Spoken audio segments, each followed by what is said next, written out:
केंद्रीय निवडणूक आयोगानं राष्ट्रवादी काँग्रेसला पत्र पाठवले। 26 फेब्रुवारीला पक्षाच्या कार्यकारिणीमध्ये बदल करण्यात आले। मात्र बदलांना मान्यता देणारं पत्र निवडणूक आयोगाला प्राप्त झालेलं नाही असा उल्लेख निवडणूक आयोगानं आपल्या पत्रात केलाय। त्यामुळे पक्षाच्या घटनेमधील दुरुस्त्यांना समर्थन देणारी वैध कागदपत्र आणि प्रस्ताव लवकरात लवकर सादर करण्याची मागणी निवडणूक आयोगानं केली। राष्ट्रीय कार्यकारिणी, राष्ट्रीय कार्यकारी समिती, राज्य कार्यकारिणी, जिल्हा कार्यकारिणी याबाबतची माहिती आणि कागदपत्र जमा करण्याचे आदेश देण्यात आले।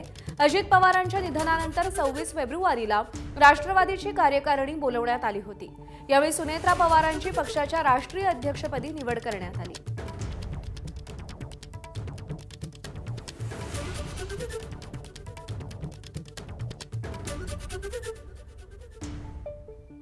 तर कोणकोणती कागदपत्र अद्याप निवडणूक आयोगाला प्राप्त झालेली नाहीयेत, ज्या संदर्भात त्यांनी पत्र लिहिलंय आपण पाहूया।